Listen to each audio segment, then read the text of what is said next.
Alrighty, guys. It's Psychic Curtis. How are you? Let me know if anyone can hear me.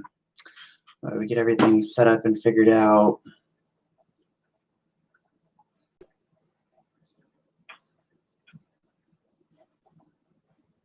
Can you guys hear me? Yes. Well, good evening, Carol. Christina, I see we got some new people on here. So, there's Deborah. How are you guys all doing tonight? So, I appreciate you guys taking the opportunity to spend the next hour with me. So, what we are going to do, being a Q&A, I want this to be kind of like your guys' opportunity to get to ask the questions that you might not normally get the chance to ask somebody. So a couple ground rules. I don't want to answer any personal questions for you guys. I'm not doing personal readings. I don't really want to answer too much about myself. However, one of my teaching styles is taking a lot of my own life experiences and applying them to how people can be relatable. So I don't mind talking about myself, but really I want these questions to be spiritual, metaphysical, anything about your divination tools, spirit, communicating with spirit, the type of work that I do. So I got a few questions that people had wrote down ahead of time. So if there are, hi Amy, if there are moments where there aren't any questions, I'll kind of bounce back and answer those back and forth. But while people are still logging on, I want to take a quick moment just to talk about the candles that I've been making. So I kind of pulled a fast one for a lot of you when I started posting about making candles, and it's really not anything that is new to me. I started making candles when I was in 6th grade. It was kind of something that I got to do at school, and I always tell people when they're really kind of struggling to find a purpose, go back to when you were younger. Think about what you truly loved, the things that you enjoyed getting to do before society got a hold of you, before family got a hold of you, and really tried to program who you were. And so this year I started making candles, and it's been something that I've had a lot of fun with. And then I see a lot of people enjoying getting to use them as well. And so I just took another dozen new types to the store today. They're all different named. They're kind of intention-based. So the one that I held up earlier is protection.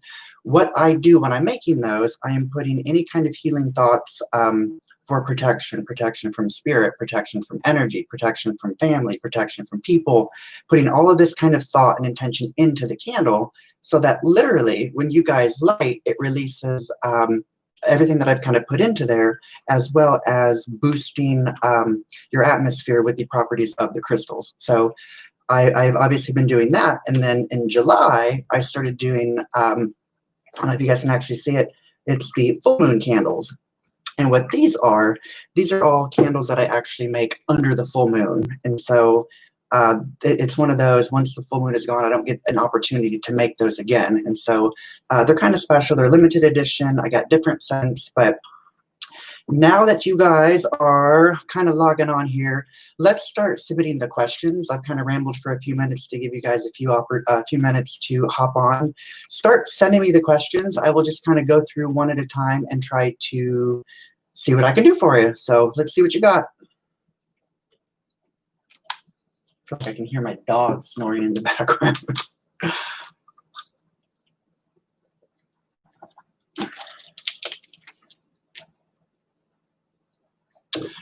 The Mars retrograde. So when it comes to each retrograde is a little bit different.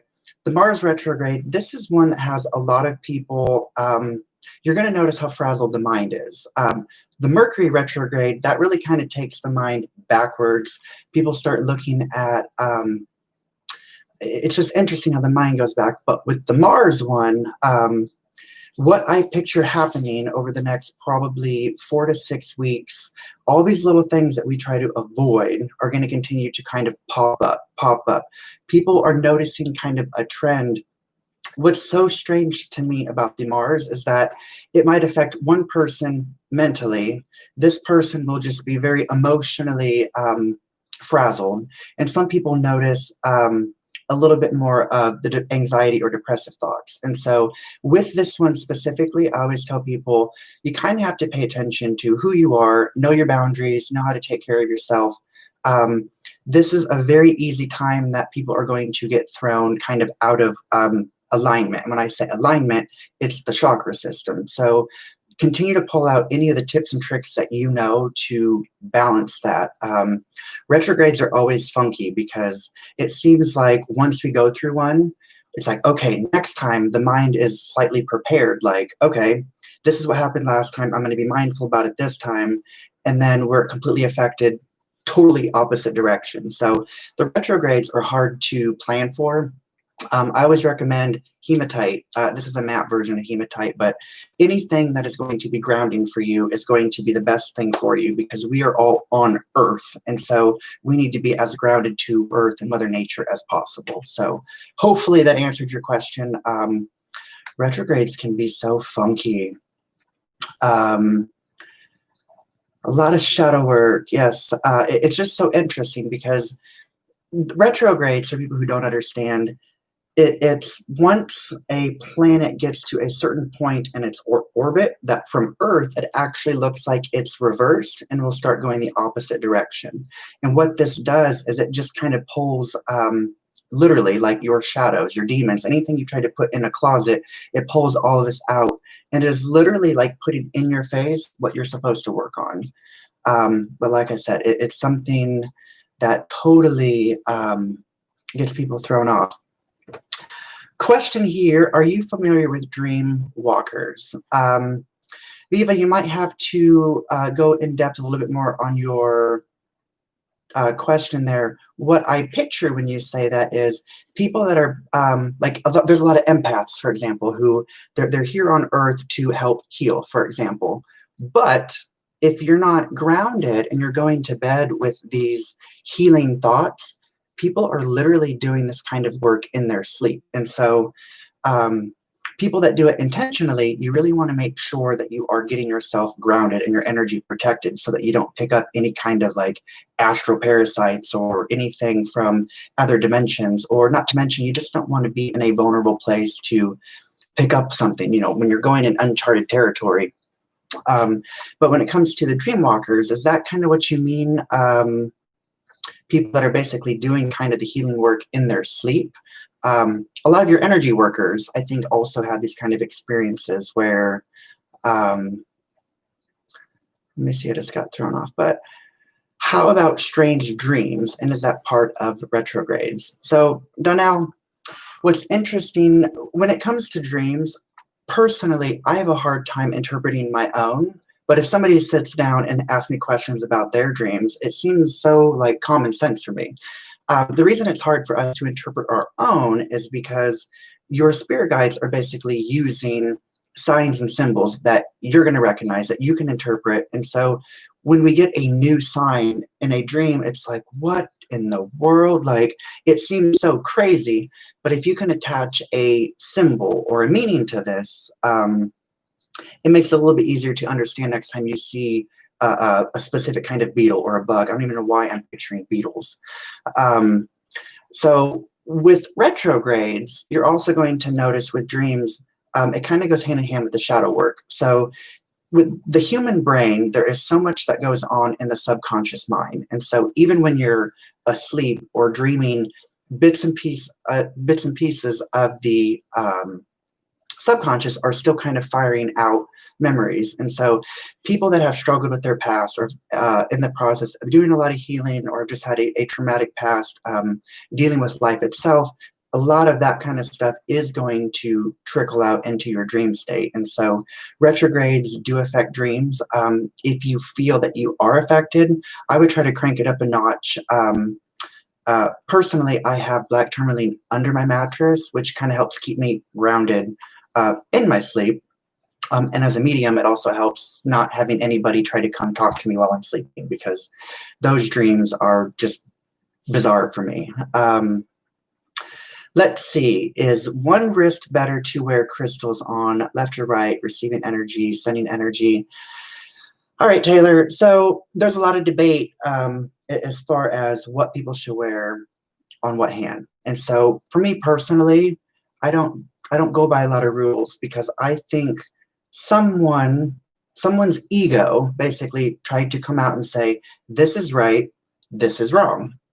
And for me, I'm like, but if it doesn't feel right, like you got to go with what feels right. So if you were to tell me that I could only wear the hematite on my right wrist for protection, I would just look at you and be like, but I like it on this side. um, I don't know. I totally encourage people to do what they think feels right. Um, there's rules out there. I always just kind of frown against them because it's one of those things where spirituality is totally embracing your own journey. And so anytime somebody tries to sit and tell you what's right, what's wrong, these rules, I'm like, part of the human experience does want to be right. So a lot of people that are just getting started, they're so worried about making a mistake, Well, I don't want to wear this on the wrong. And I'm like, nope, you're not going to mess anything up. As long as you follow what you think feels right for you, that's always going to be the best bet. Um, is what is the meaning of seeing numbers in numerical order all of the time? Hey, Lola. So if any of you guys are friends with me on Facebook, you guys know that Lola is totally my partner in crime. So I'm sure she's going to try to say hi here. Come here. Come say hi to these guys. Or just sit next to me and be sweet. So Amy, if you're seeing 2, 3, 4, 4, 5, 6, 7, 8, 9, what that tells me when I see those numbers is that I am going forward. I am on track. I am moving in the right direction. I also think the opposite if I see those same numbers going backwards. So if I see 9, 8, 7, 6, 5, 4, 3, 2, 1, it's like, uh-oh. So for example, let's say you pack your lunch and you're going to take your lunch to work. As soon as you leave your neighborhood, you're like, oh, I think I forgot my lunch. And then you're like, should I go back? And then the next car that cuts in front of you, you look at the license plate and it ends in 3, 2, 1. That is literally like spirit telling you, Amy, go back, get your lunch, go back, go back. If you're contemplating bigger life choices, you can see the message in the same manner. So I guess if I was looking for confirmation, like, should I do something? Is this the right move? Do I go forward? Like, what do I do? Give me insight. And then you see those numbers. It's kind of like saying, okay, we're in the right place at the right time. We just need to, move forward. So what I also like to tell people is, yes, everybody that sees replicating numbers, it's so cool at first, but then I'm like, but what does it tell you? What does it mean to you? How can you make this important rather than just simply seeing the numbers? Because just because you see the numbers, I want you to understand what it means, because it takes energy from your guides or spirit to send you a sign. And so if you know what to look for, it takes them less energy because it's not being wasted. So I always encourage people, when you see a number, go back and literally think, what was the last thing that went through my mind? And so with the example with the sandwich, it's like, is this something, should I go back? And then you see it, it's like, boom, that's my sign. And just the opposite, if you would have saw 7, 8, 9, it's like, oh, nope, just keep going, Lunch can wait, it's in the fridge, whatever. Kind of a random example, but I think you kind of get the picture. When it comes to replicating numbers in general, I always tell people, you can use a book, you can hop on Google, you can look these kind of things up, but what I think you're going to get the biggest impact from is creating your own list. So every single one of you, I would encourage to sit down and write 111 and think, what does it mean to me? So for me personally, it means new beginnings. And so if somebody asks me out for a date and I'm like, I don't know, the single life has been kind of good, and then I see 111, I'm like, oh my God, Spirit's trying to say this is a new beginning. I'm like, you try to fight it. The easier that it can be to interpret the messages, you will see signs every day. A couple more examples. 2s for me are all about balance. And so if you're getting kind of anxious and you're like, oh, I need to slow down, but I got to speed up, I got to slow down. And then you see 222, it's like Spirit saying, slow down, balance. Sometimes you got to speed up, sometimes you got to slow down. Threes are all about God, angel, spirit guides. Really vague example. If you were to sit down and think, oh, I'm so lonely, and then you see 333, it's like, oh, but I'm not at all alone because I've got God, angels, and spirit guides with me.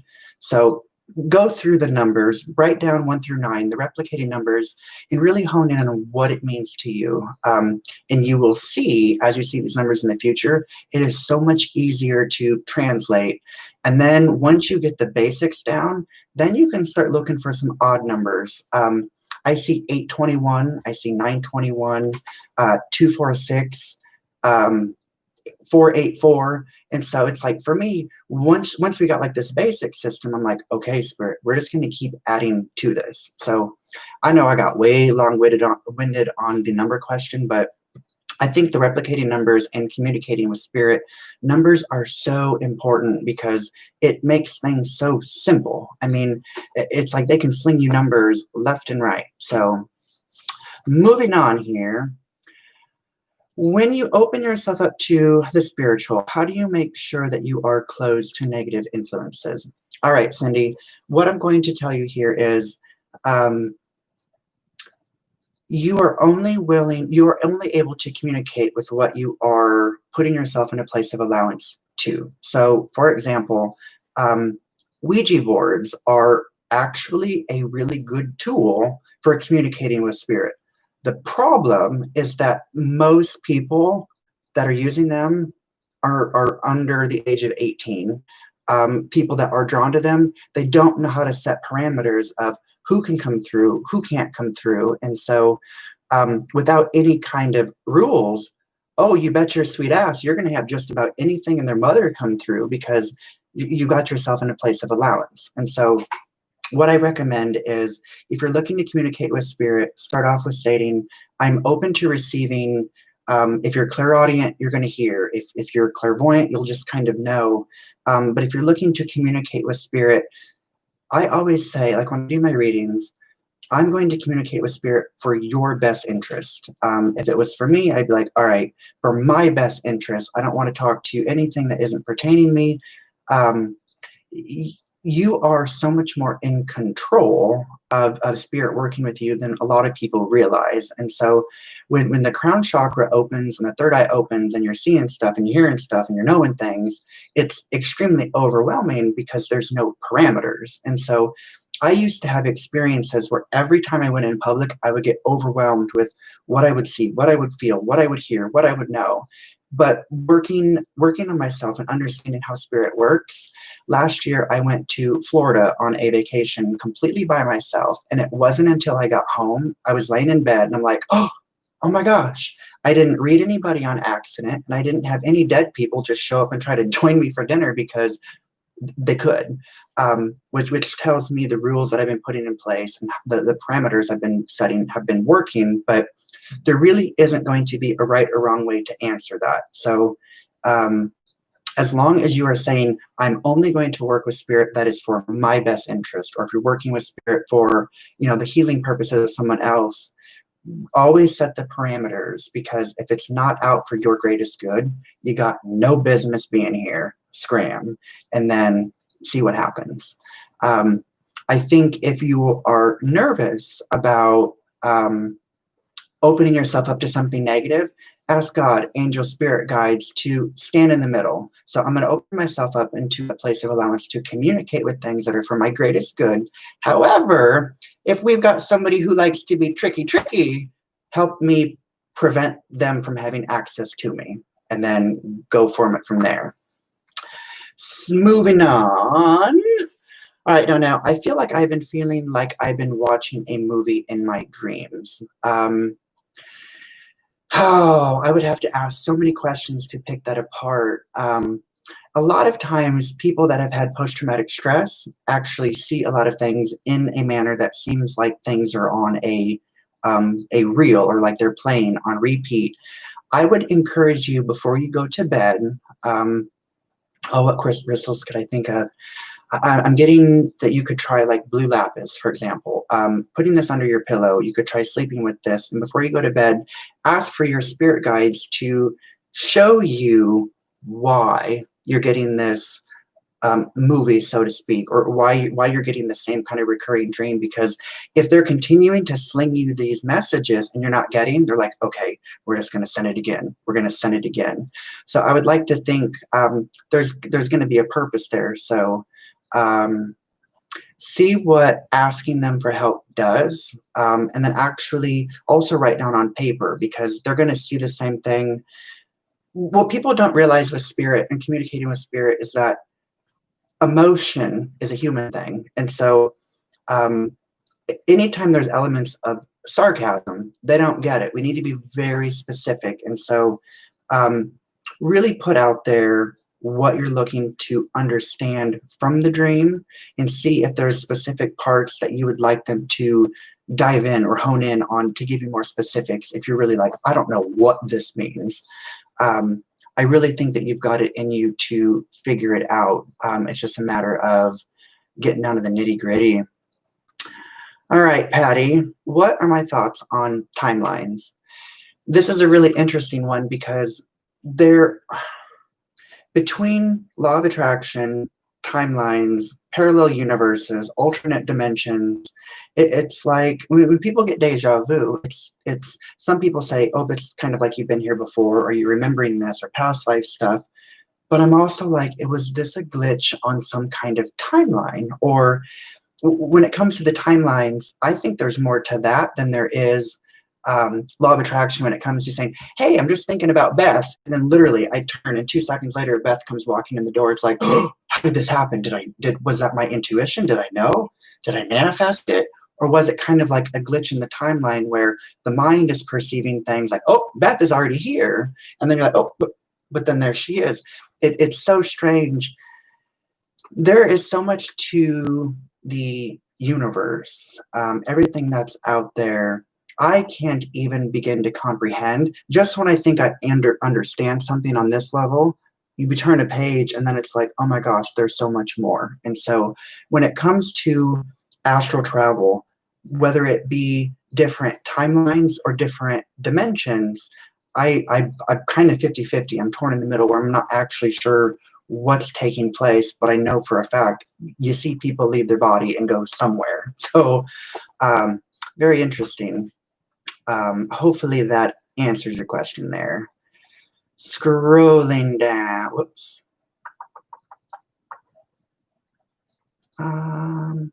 What are my thoughts on birthmarks? Do they signify anything from past lives? My kids tell me that they all have the same one. Or your kids, I can't even read. So Taylor, what's very interesting is I have a birthmark on my arm.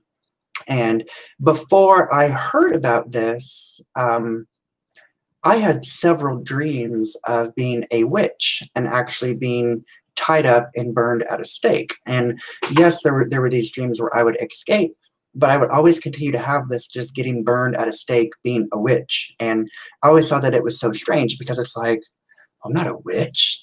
And then as I become enlightened and then I understand everything, I'm like, okay, well, at a soul level, I'm communicating with spirit. I'm working with crystals. I'm going to the earth for elements of healing. And now I'm using intention candles. It's like, if you want to go hunting for a label, I guess which kind of fits. But where I'm getting at with that is that with my birthmark, once I made those connections, it was like, oh my gosh. And so had I not been able to connect those dots myself, I might be like, kind of a gray area. Some people might have those experiences, some not. But the fact that you and your kids all have one in your same place, that would tell me that it's almost like that is totally your soul family, where you are literally cut from the same cloth. Yes, as a human, your children came from your physical body, but on that spiritual level, it's like you're still being cut from the same cloth. So I think that's actually fascinating. But if you want my opinion, I totally believe that, where anytime I see people with birthmarks in strange places, I usually associate with some kind of injury of how they would have died in a past life. So I think that hopefully answers your question. Sarah is asking, can my pendulum tell me wrong things? Sometimes it tells me things that I know are not true. All right, Sarah, what I would do, it's really difficult on a webinar to really answer this because I would totally have to like dive in and pick questions. Um, just to kind of speak to everybody here, when you get a pendulum, which I don't even have one, I always actually use my necklace. If you get a pendulum, you're going to want to program it. And what that means is you will hold it while everybody watches me struggle here. We're going to do the old-fashioned way. You will hold it as still as you can, and then over one hand, you will ask your spirit guides to show you a sign for yes. And so if you can hold it still, if you ask for a sign, a lot of times it will go counterclockwise. And then you'll ask it to show you a sign for no. And then once it stops moving, it should do either a back and forth motion, it should go back and forth, or counterclockwise to counter or to clockwise. It should give you something clearly different. Once you program the pendulum, then that's when you can ask like yes or no questions. Once you get comfortable with getting accurate answers, then you can go on to like the maybes.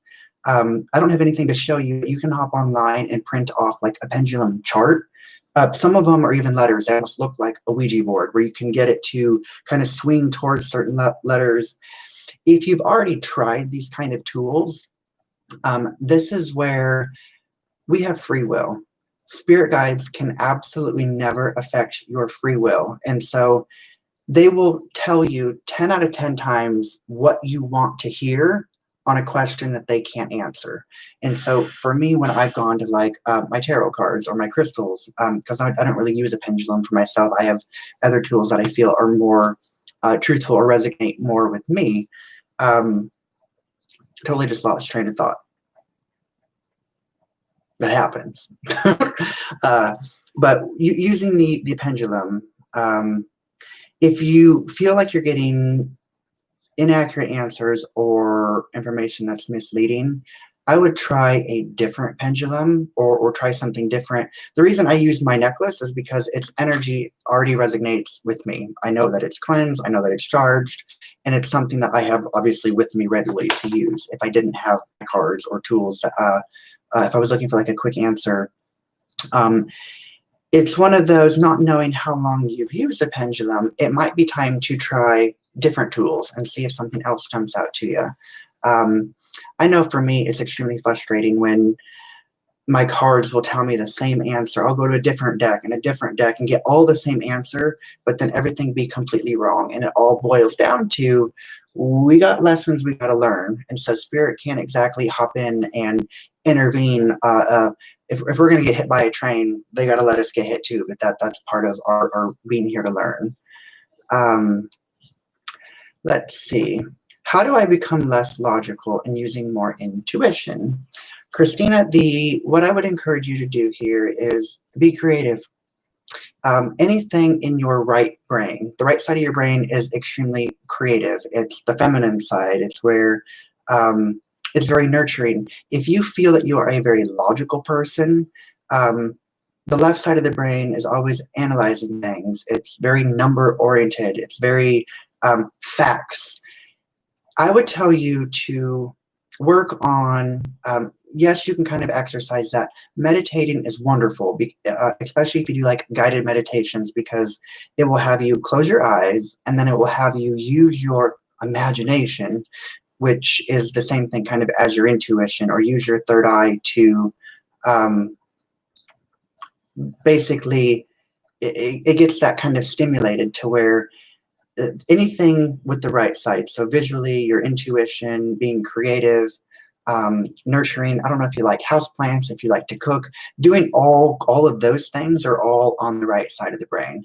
I don't think I have a single activity to like exercise my logic, because I'm so flighty to where my brain is like, nope. I like to be hands-on. I like to play, and then kind of go from there. So definitely, I don't know what might trigger, but be creative. If there's any type of creativity, there is no logic. There is no wrong way to be creative. If you're using, if you're basically using your intuition, going with how things feel, you cannot do wrong. So I would tell you to go play, be a big kid.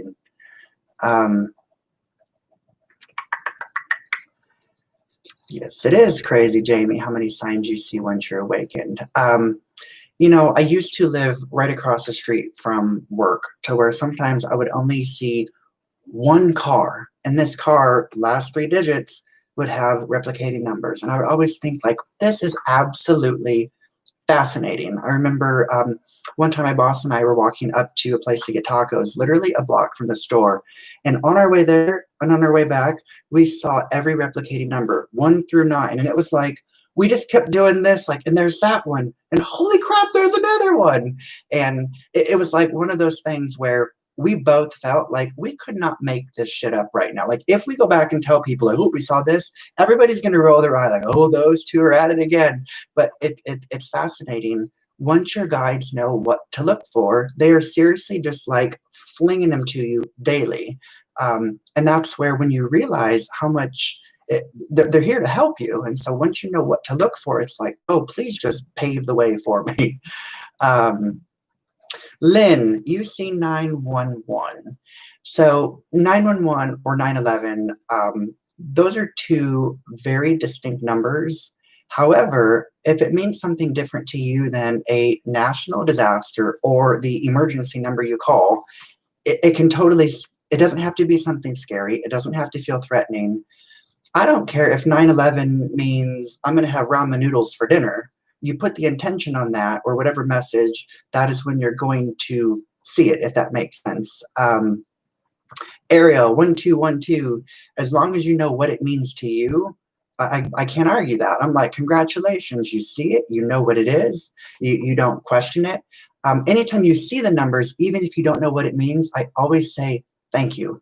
That helps keep your vibes high. Thankfulness, gratefulness, the two highest vibrational emotions that you can get. So I'm always going to see a sign. You don't have to say it out loud, but I'm always like thinking, man, thank you. Like, that is awesome. Like, oh, universe, beautiful, fascinating. So Ariel, my soul contract doesn't allow me to channel negative things. Only in astral can they try me. So it's amazing once you get to this level where when you're at this point on your spiritual journey, you know exactly who you are, you know who came to, you know why you came to earth, you know your purpose.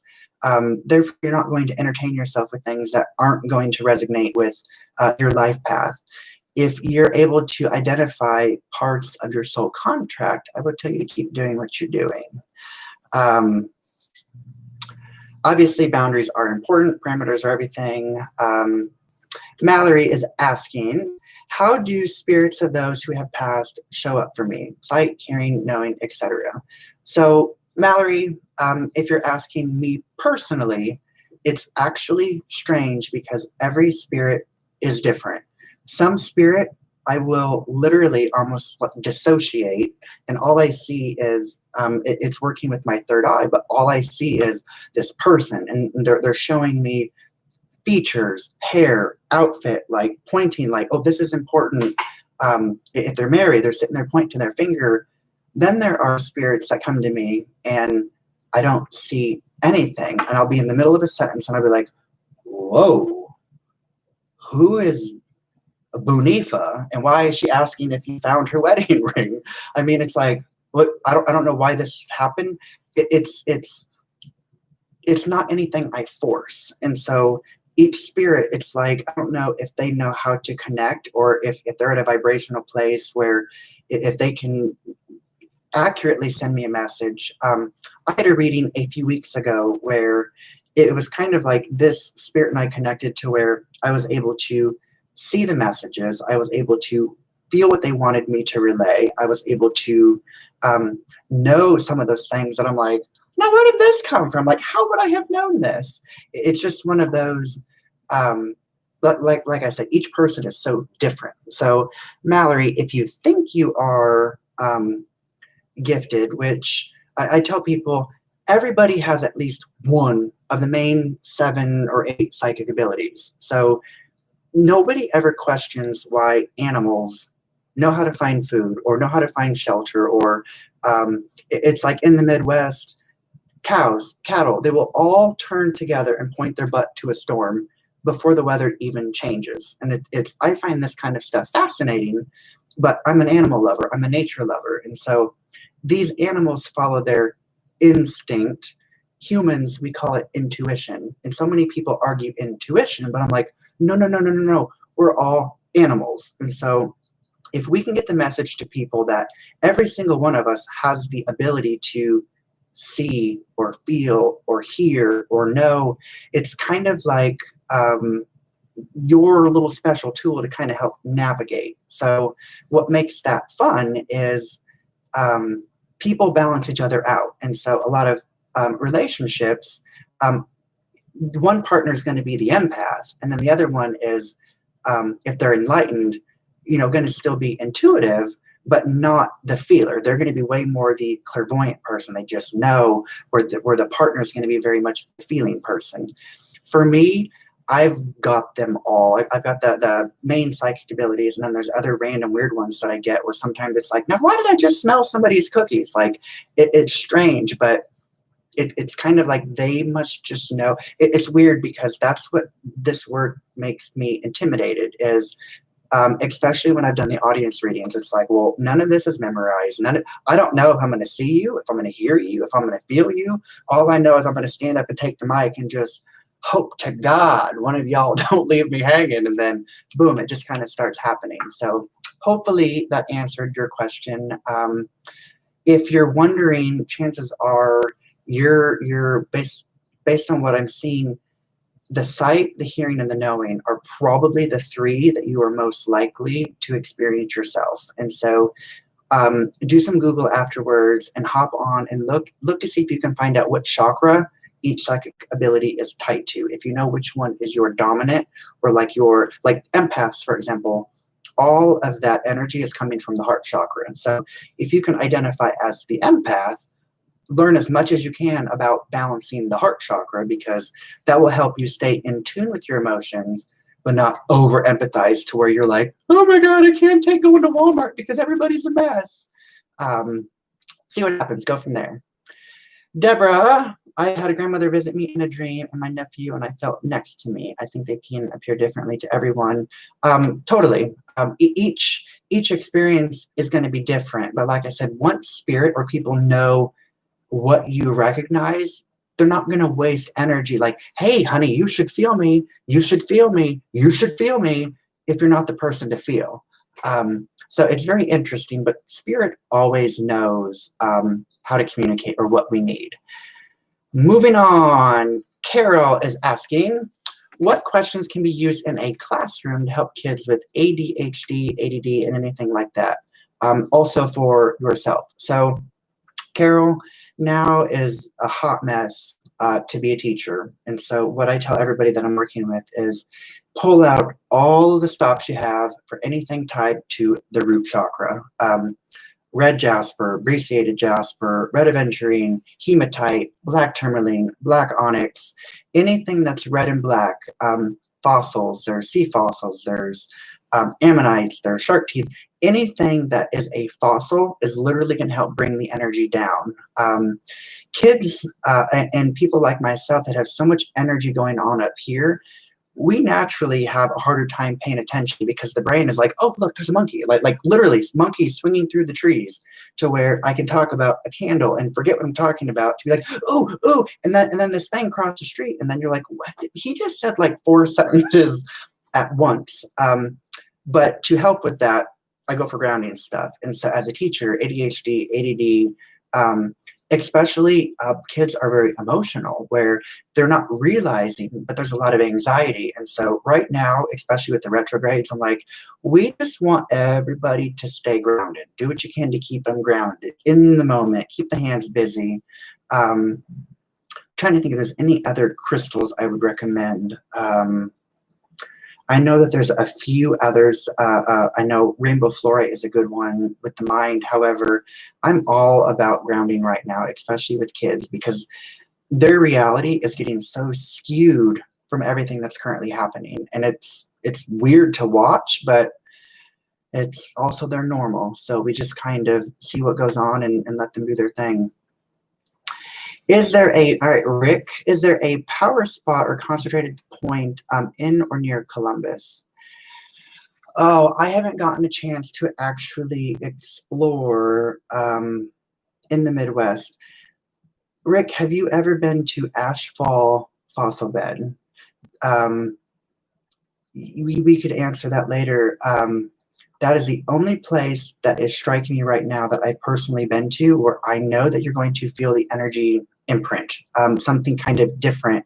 Um, Prehistorically, it used to be a watering hole where there was a large volcanic eruption, and the ash actually buried several different types of species all around what's the watering hole. And so you wouldn't have to be in the actual facility, but anything around there, you're going to notice any type of like concentrated energy.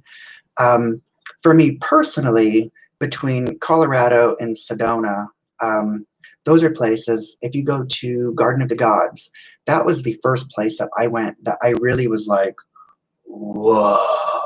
And then when I went to Sedona last year, you can visually look. And so, Rick, this might kind of give you an idea if you go in nature. There's going to be vortexes, but they're vortexes that people haven't necessarily found. But if you see a tree that is growing like literally kind of in a spiral, or if a tree that kind of looks like it's been tipped and then it kind of grows up, but you can see like a spiral to it, that is how you know that there is some type of spiraling energy, which is going to indicate a vortex. If you look at other plant material, you will kind of also notice everything kind of growing. You won't notice it up close, but standing back, you will really be able to see like, wow, there's 3 trees over there that are all kind of doing this spiral thing. If you go sit in an area like that and try to meditate, you won't even notice it, but you will literally start kind of going in circles. I was with a group of people on a retreat who they were all meditating, and I was just kind of being the photographer at the time. And I remember watching these ladies sitting there, and I'm like, they're all swaying, and not a single one of them knows what's happening. And so it was fun to witness that. But as far as Nebraska, I really think the Ashfall Fossil Bed would probably be one of the most energetic imprints or hotspots that you could find. So if you haven't been there, check it out. It's a good day drive. And if you're anything like me, there's lots of fossils and I love it there. Christy, I have had no anxiety issues for a long time. All of a sudden, it's back. I'm not anxious or worried about anything. All right, Christy, I would have to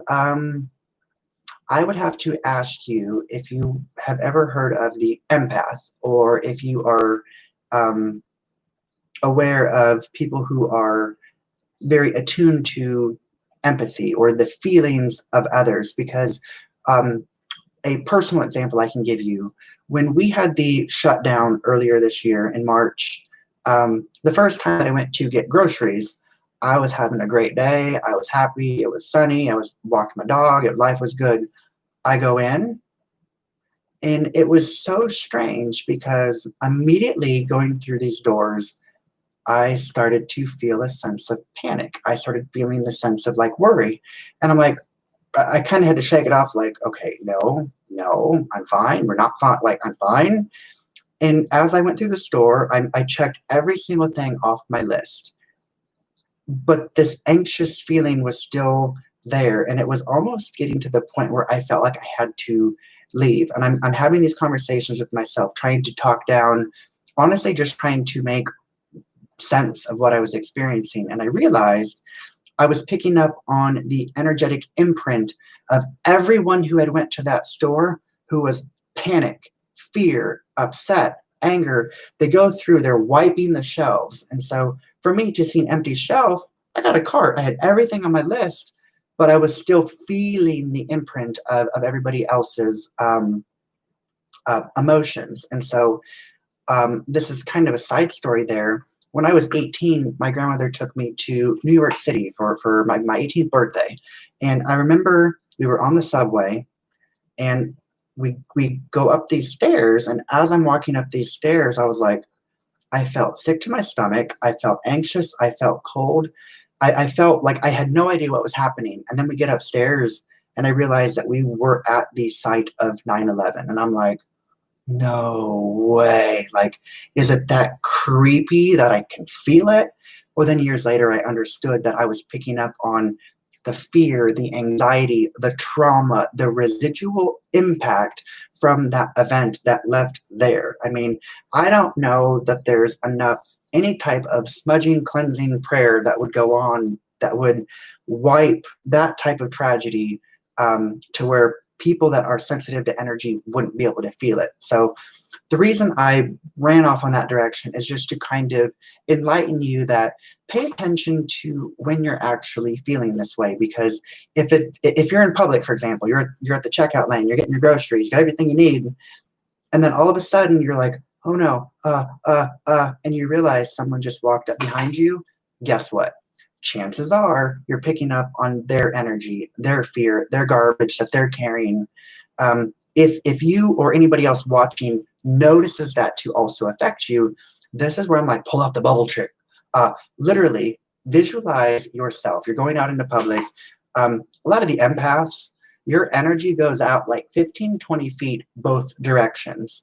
It's because you've got so much love to give. Your energy is just like, oh, and I can help that person, and I can help that person, and oh, she needs a hug. Like, oh, we're just going to make everybody happy.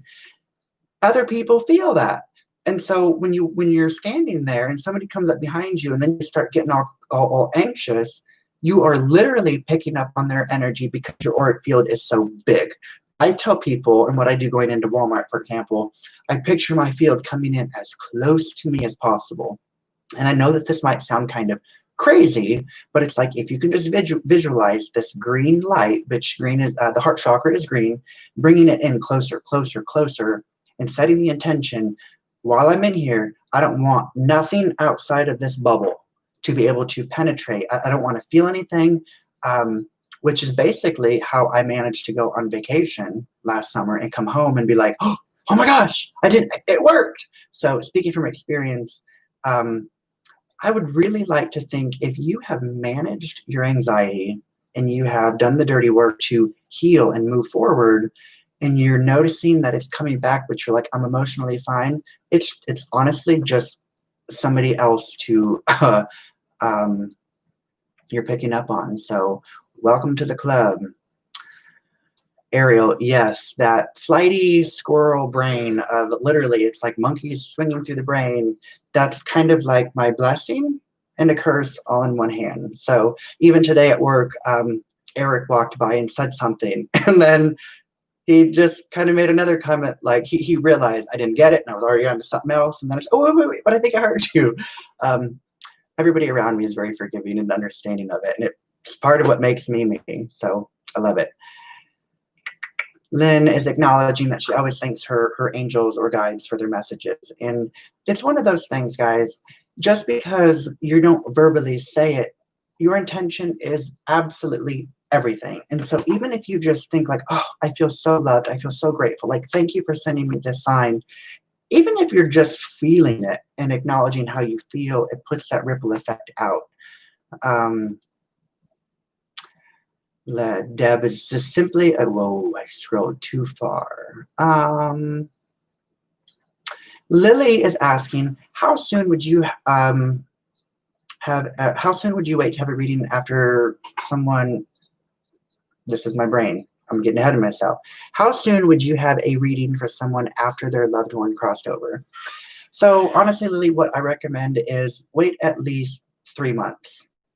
The reasoning behind waiting is, yes, I've had experiences where I have connected with people literally within 24 hours. I know that it can be done. However, grief is such a, you have no way of knowing how the mind is going to perceive death. And so when people are grieving and they literally, they buried their husband yesterday and they want a reading tomorrow, and I'm like, not only are they not ready, the brain is not in a place to actually comprehend what we do get, if that makes sense. And so, not to mention, if I'm getting something and it is very valid information, stuff that you need, and you're in a hot mess, basically, you're not able to pay attention. And so it's really important to wait so that emotionally you're ready.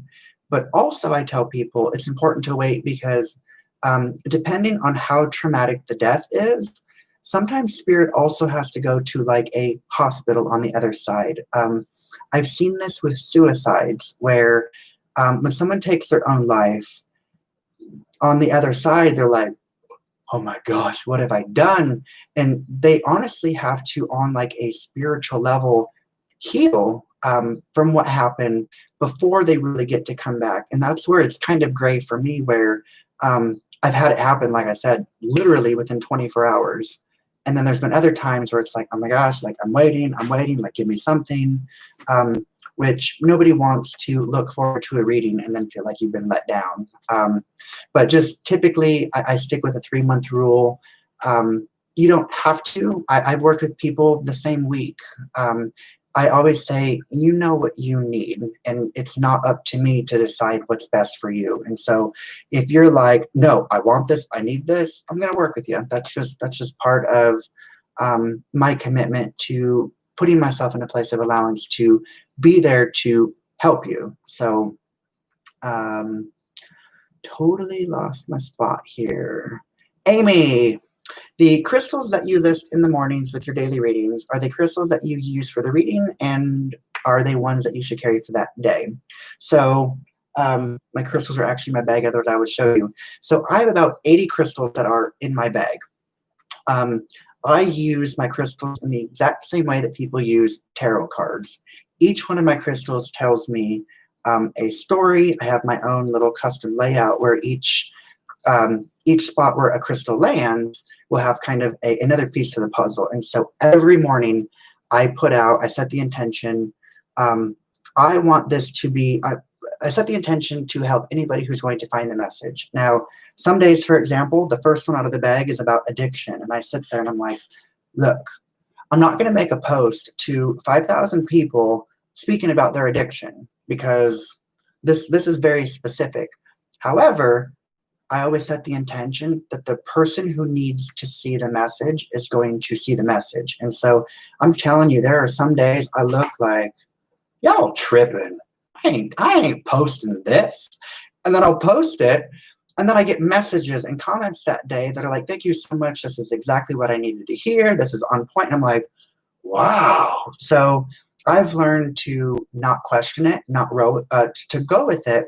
However, every crystal that you see that I post in the hashtags, those are crystals that are in front of me for the reading. Typically, it's like when I made the candles last time, I used red tiger eye for the center. The next day, the first thing out was red tiger eye. And I'm like, well, clearly we're on track with this. So usually those are going to be crystals that I will gravitate towards the day.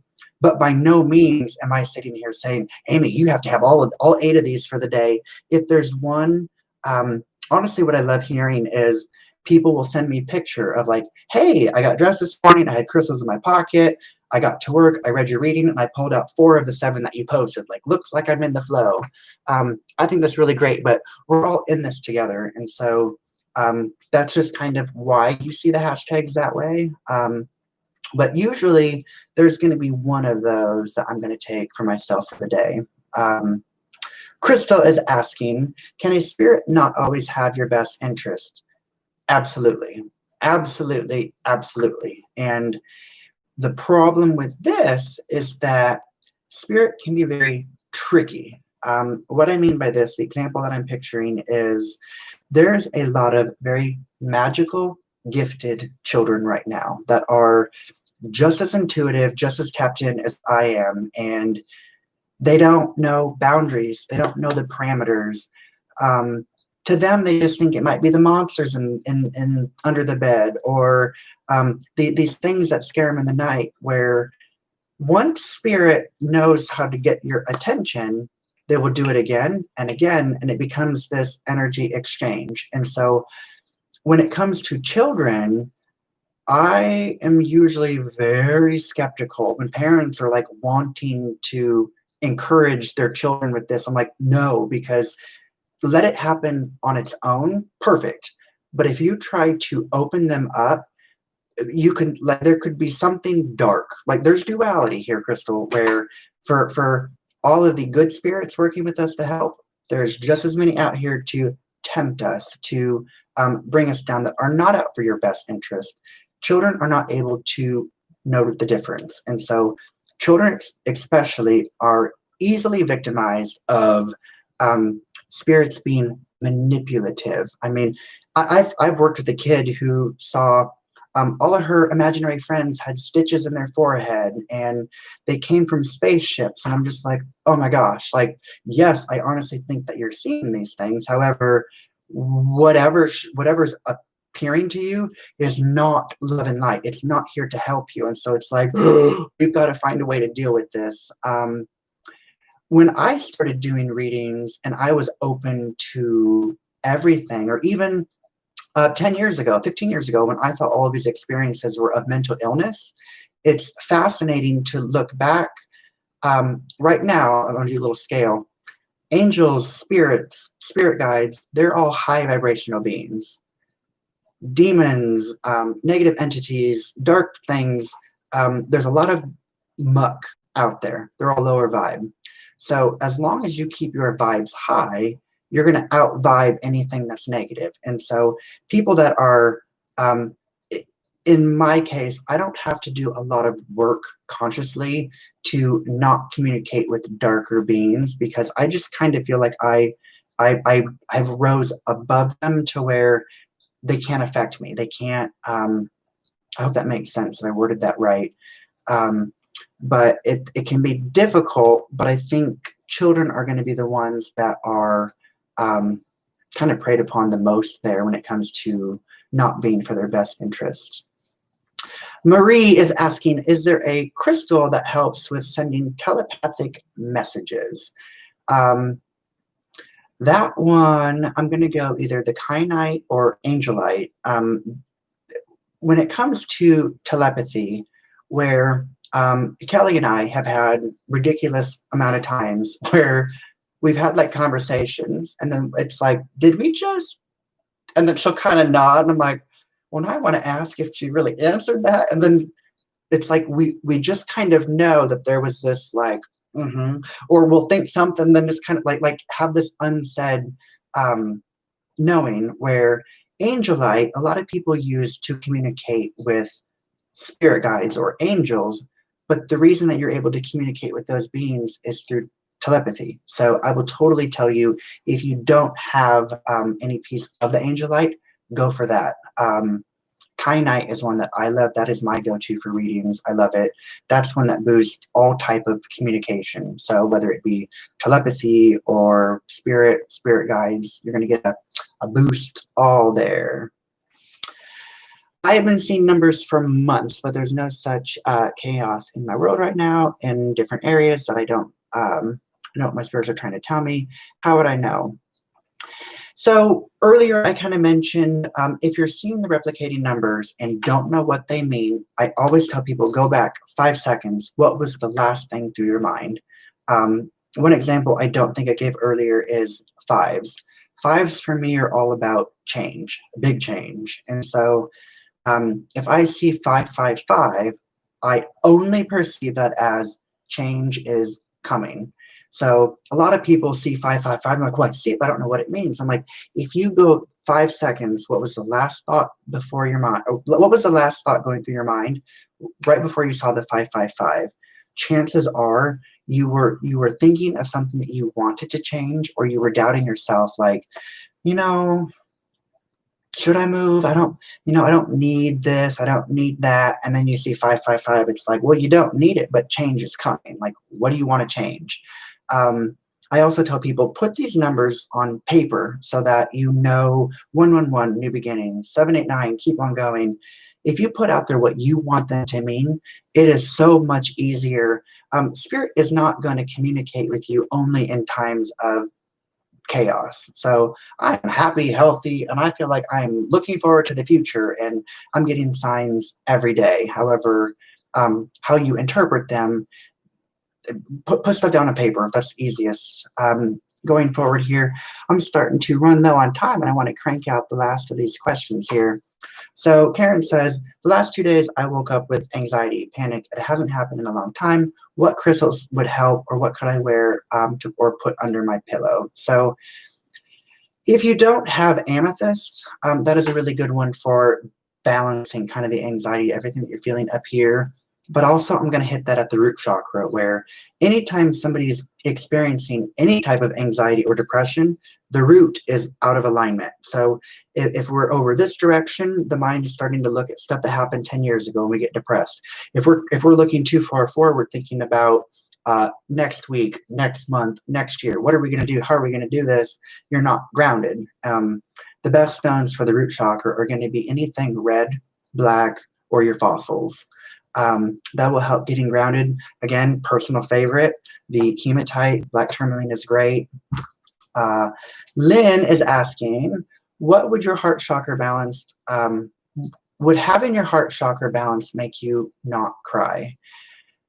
As long as it's in a healthy form, yes. So anyone who knows me knows I'm an extremely sensitive person. I'm extremely empathic. I'm extremely nurturing. I'm extremely loving. But for me to do readings, my heart chakra is probably my last resort. When I do readings, I literally close as much of my heart down as I can so that I focus more on things that I can see, what I can know, things that I can hear. The reason for that is if somebody just buried their lifelong partner, for example, and they start crying and I feel that, I lose my connection. And so it's weird to do the readings because I'm flat. Yes, I have fun and I laugh, but when it comes to no emotion, or when it comes to emotion, I feel like I have to maintain relatively cold. And that way I can continue to relay messages. If somebody outside of a reading starts crying next to me, I'm kind of the empath, actually, where I will start to tear up and then you will start to feel better. And then you walk away feeling better. And then I'm like choked up for 10 minutes. But in a reading, I'm like, time and a place. I got a job to do.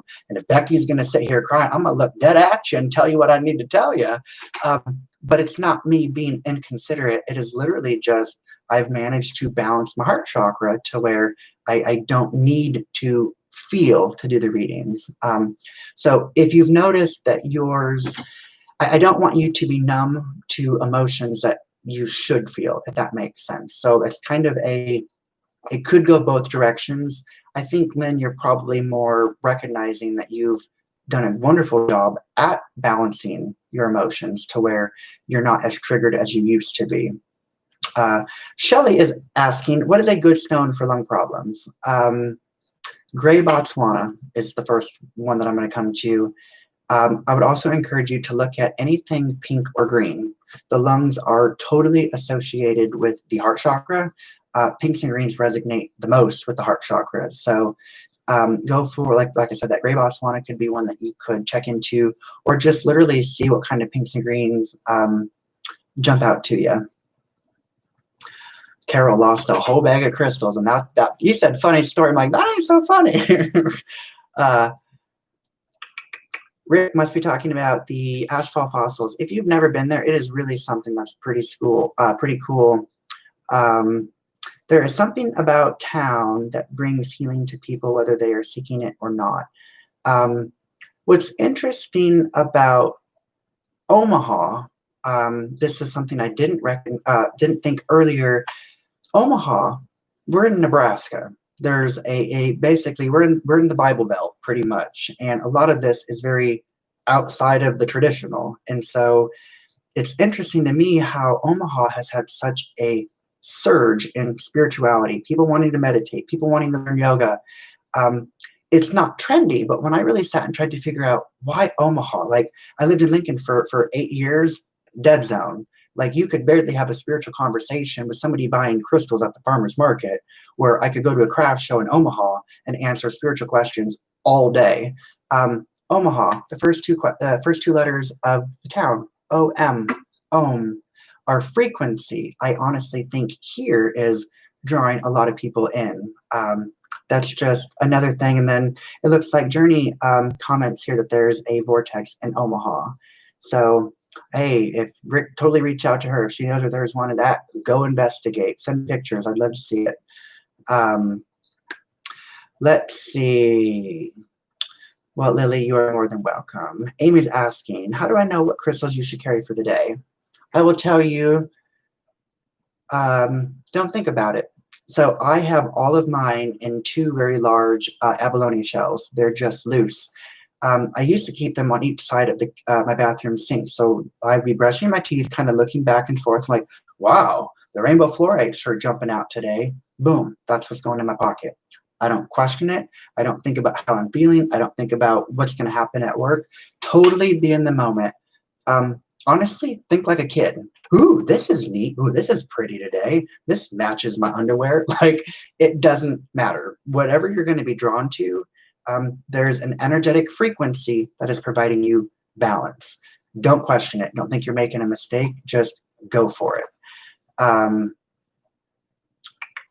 Carol, you are asking, have you tried asking for them to show you in a dream state? That would be one that I would be interested. They didn't just disappear. You know that they're there. This is one where you will find them and then you will laugh and then you will message me and be like, by the way, I found my crystals in the most obvious place. So thank you so much, Marie. You guys are more than welcome. So I'm going to wind things down here. Thank you guys so much for joining me. What I have decided to do, I don't want to butcher this, looking forward at the calendar. So today is the 9th. This is the second Wednesday of the month. I'm going to try to make this my pattern. I'm very much a routine person. So on the second Wednesday of every month, I plan on sitting here doing the Q&As. So come back next month. If you have questions in between them, jot them down. Until then, thank you guys so much for joining me. I am still doing individual readings. Some people actually aren't even aware of that. So I'm in the office on Wednesday evenings and Saturdays. So if there's anything I can do to help you, you know how to reach out. Otherwise, thank you guys so much for joining me and have a good day. Bye-bye.